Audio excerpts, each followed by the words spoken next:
नमस्कार, स्वागत करती हूँ आप सभी का भारत 24 पर और मैं हूं आपके साथ पूर्णिमा मिश्रा। और मैं पूर्णिमा मिश्रा आपके सामने आज एक बार फिर से दृष्टिकोण लेकर आई हूं। और दृष्टिकोण की वजह यह है, जैसा कि दृष्टिकोण के देखिए असल में मायने क्या होते हैं। दृष्टिकोण के मायने होते हैं देखने का नजरिया, और दृष्टिकोण में हम अलग अलग विषयों को लेकर आते हैं उनको देखने के नजरिए के लिहाज से। लेकिन आज जब मैं आप पहुंची हूं P20, और P20 यानी कि पार्लियामेंट 20 G20 के सक्सेसफुल लॉन्चिंग के बाद और उसकी मेजबानी के बाद जब भारत को मौका मिला है P20 को आगे बढ़ाने का, और P20 को आगे बढ़ाने के साथ साथ असल मायनों में भारत को जो देखने का नजरिया है, जो भारत का दृष्टिकोण है और भारत को लेकर दुनिया का दृष्टिकोण है, वो P20 के कदम के साथ भारत को एक बार फिर से आगे बढ़ाता हुआ नजर आ रहा है। अब आप पूछेंगे कि कैसे, तो आपको सिलसिलेवार तरीके से आज दृष्टिकोण में इसी को मैं आपको समझाने की कोशिश करूंगी। देखिए, भारत ने G20 की मेजबानी की और G20 की सफल मेजबानी के बाद भारत का लोहा पूरी दुनिया ने माना। भारत ने इस बात को माना कि भारत विश्व गुरु के तौर पर कैसे पूरी दुनिया के सामने एक संपूर्ण संदेश रखता है, और पूरी दुनिया न सिर्फ उसको मानती है बल्कि उसको अपनाती भी है। G20 का जब सम्मेलन हुआ और भारत ने उसकी मेजबानी की, तो हर किसी को इसको लेकर इफ एंड बट्स थे कि कैसे एक साझा डिक्लेरेशन सामने आएगा। लेकिन ऐसे बहुत सारे सेंसिटिव इश्यूज थे जिनके होने के बावजूद भारत ने दिल्ली डिक्लेरेशन निकाला, जिसने कई लोगों को चौंकाया, लेकिन पूरी दुनिया को उस दिल्ली डिक्लेरेशन में एक साथ संवेदनशीलता के साथ लाकर खड़ा कर दिया। नई Delhi G20 leaders summit declaration पर सहमति बनी है। इस अवसर पर मैं हमारे मंत्रीगण, शेरपा और सभी अधिकारियों का हृदय से अभिनंदन करता हूं, जिन्होंने अथाक परिश्रम करके इसे सार्थक किया है, और इसलिए वे सभी अभिनंदन के अधिकारी हैं। नई Delhi G20 leaders summit declaration पर सहमति बनी है। इस अवसर पर मैं हमारे मंत्रीगण, शेरपा और सभी अधिकारियों का हृदय से अभिनंदन करता हूं, जिन्होंने अथाक परिश्रम करके इसे सार्थक किया है, और इसलिए वे सभी अभिनंदन के अधिकारी हैं। और उसके बाद भारत को मौका मिला P20 की मेजबानी करने का, पार्लियामेंट 20। अब पार्लियामेंट 20 इसका नाम इसीलिए है क्योंकि यहां की संसद, जो कि लोगों द्वारा चुने गए प्रतिनिधियों को अपने में जगह देती है, ये वो संसद है जो कि लोकतंत्र का मंदिर कहलाती है। और इसीलिए पार्लियामेंट 20 यानी कि संसद जो है वो एक माध्यम है लोगों को लेकर बड़े और उचित फैसले लेने का। इसीलिए P20 का आयोजन किया गया कि G20 के वो तमाम देश और उनके सांसद, उनके डेलीगेशंस और उनके पीठासीन अधिकारी आए। कुछ आमंत्रित भी हैं, कुछ G20 देशों के भी हैं, तो वो लोग भारत आए और भारत आने के बाद ये देखें कि कैसे भारत विश्व पटल पर साझेदारी के साथ आगे बढ़ता हुआ नजर आ रहा है। मैं आप सबका लोकतंत्र की जननी भारत में हार्दिक स्वागत करता हूं, अभिनंदन करता हूं। पर्यावरण के लिए लाइफ स्टाइल से संबंधित प्री समिट बैठक में आप सब प्रतिनिधि भारत की यात्रा पे आए। भारत जो विविधता, बहुलता, विविध संस्कृति वाला देश है, मुझे लगता है इस मदर ऑफ डेमोक्रेसी में आपको ये समिट नए मापदंडों को नई दिशा देने में कामयाब होगी। आज हम पर्यावरण के लिए लाइफ स्टाइल संबंधित पीर बैठक में भाग ले रहे हैं। आज पर्यावरण एक जलवायु परिवर्तन एक ऐसा विषय है जो संपूर्ण विश्व के साझे भविष्य के साथ जुड़ा हुआ है।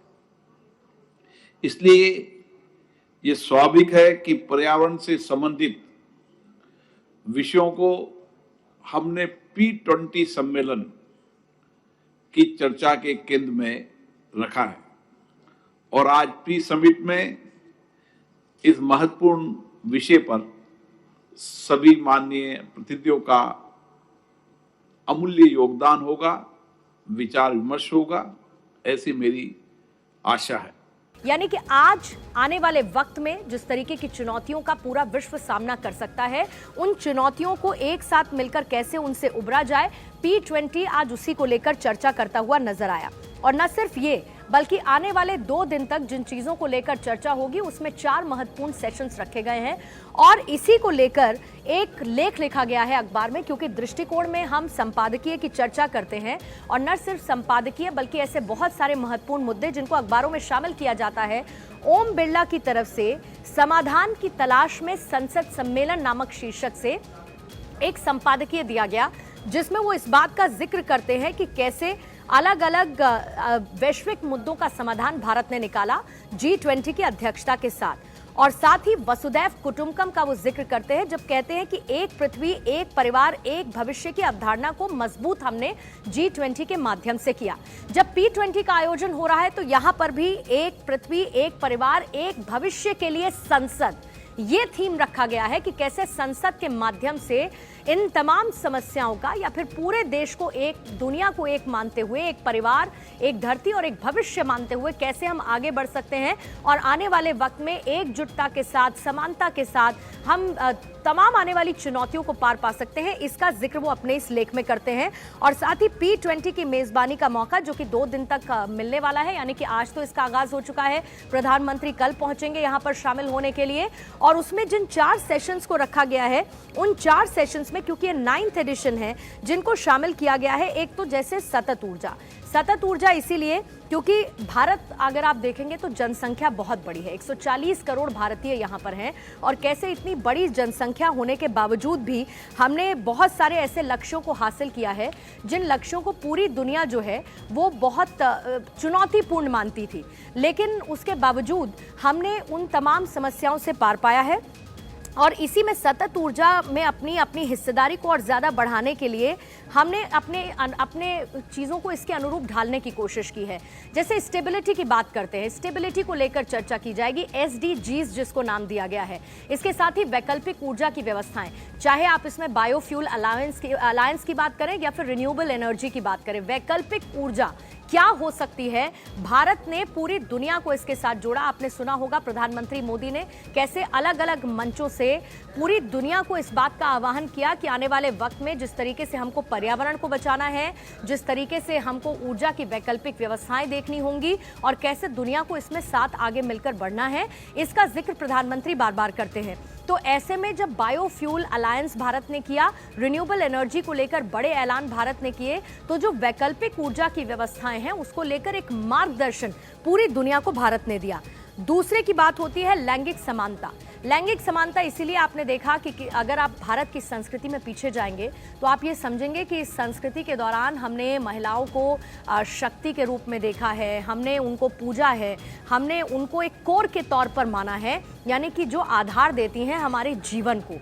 लेकिन बदलते वक्त के साथ साथ महिलाओं की भागीदारी किस तरीके से बढ़ी, न सिर्फ महिलाओं की भागीदारी तकनीक के क्षेत्र में बढ़ी, अंतरिक्ष के क्षेत्र में बढ़ी, बल्कि ऐसे कई ऐसे एरियाज थे जिसमें महिलाओं ने अपनी एक्सपर्टीज को दिखाया। और पिछले कुछ वक्त में आपने देखा जब एक बड़ा फैसला महिला आरक्षण को लेकर लिया गया 33%, जिसकी तारीफ पूरी न सिर्फ देश ने की बल्कि इसकी चर्चा दुनिया में भी हुई। महिला आरक्षण 33%, जब राष्ट्रपति के इस पर दस्तखत हो गए और इसने कानून का रूप ले लिया, ऐसे में महिलाओं की हिस्सेदारी सदन के स्तर पर भी, यानी कि जो संसद है, जो विधानसभाएं हैं, उनके स्तर पर जब बढ़ती हुई नजर आएगी तो ये माना जा रहा है और इसको लेकर भी एक चर्चा की जाएगी। उसके अलावा डिजिटल प्लेटफॉर्म्स को लेकर चर्चा होगी। आपने देखा कि पिछले कुछ वक्त में और खासतौर से जब हमने कोविड का समय देखा तो किस तरीके से हमने डिजिटलाइजेशन के दौर में प्रवेश किया।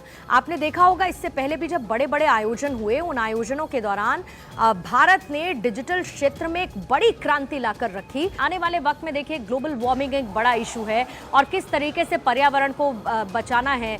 हरित ऊर्जा की बात बार बार प्रधानमंत्री करते रहे हैं। पिछले कुछ वक्त में हमने रिन्यूएबल एनर्जी को लेकर बड़े ऐलान किए, लेकिन कुल मिलाकर इन ऐलानों के साथ एक संदेश बहुत साफ था, यानी कि भारत जिस तरीके का एक विश्व गुरु बनने के साथ पूरी दुनिया को संदेश देता है, पूरी दुनिया उसमें हामी भरती हुई नजर आई, क्योंकि ये समझ में आया कि भारत की तरफ से दिए गए संदेश पूरी दुनिया में माने जाते हैं और पूरी दुनिया उसको सुनती है। और प्रधानमंत्री मोदी का अगर आप बात करेंगे तो ये उनकी तरफ से बार बार इस बात का जिक्र किया जाता रहा है कि हम सिर्फ घोषणाएं नहीं करते हैं बल्कि हम उनको लागू करते हैं। इसका अगर मैं आपको उदाहरण दूं तो पिछले कुछ वक्त में आपने देखा कि प्रधानमंत्री की तरफ से 15 अगस्त के दौरान कुछ ऐलान किए गए थे, कुछ घोषणाएं की गई थी और उसके बाद हमने देखा कि लगातार उसको लेकर रिव्यू मीटिंग्स हो रही हैं। प्रधानमंत्री मोदी उन मीटिंग्स के दौरान डेडलाइन सेट कर रहे हैं और अधिकारियों से ये पूछ रहे हैं कि आप प्रेजेंटेशन दीजिए, जिन बातों का ऐलान हमने किया था, जिन घोषणाओं का ऐलान हमने किया था,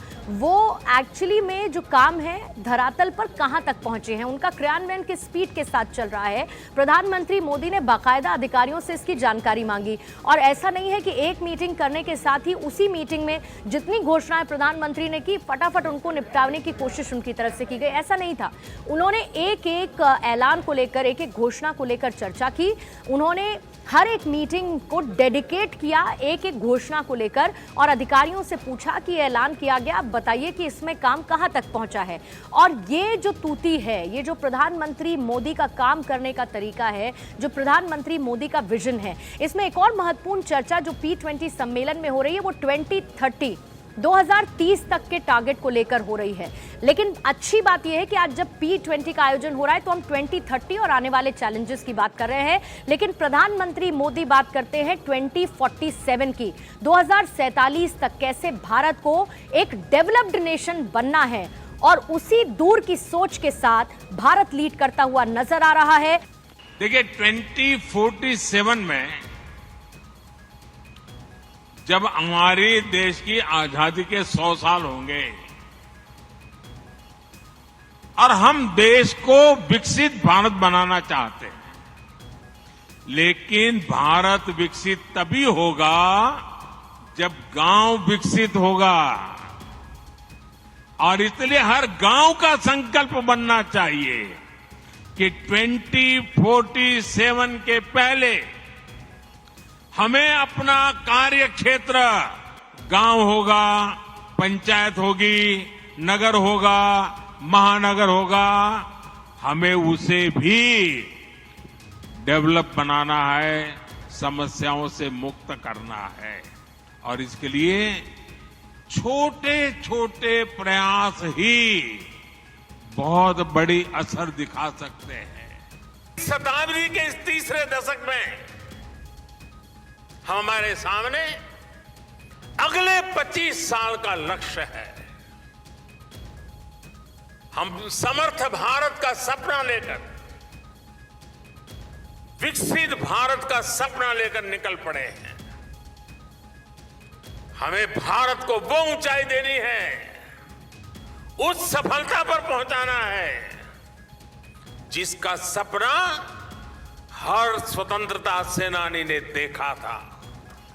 नीति आयोग की रिपोर्ट में सामने आया है कि भारत में सिर्फ 5 साल में 13.5 करोड़ लोग गरीबी से बाहर निकले हैं। 5 साल में। और भी अंतर्राष्ट्रीय एजेंसियां भी ये कह रही हैं कि भारत में अति गरीबी जो है, एक्सट्रीम पॉवर्टी, वो खत्म होने के कगार पर हो रहे हैं। यानी बीते 9 वर्षों में देश ने जो नीतियां बनाई है, जो निर्णय लिए हैं, वो देश को सही दिशा में ले जा रहे हैं। इसी के साथ दृष्टिकोण में आज के लिए फिलहाल इतना ही। रुकेंगे एक बहुत छोटे से ब्रेक के लिए।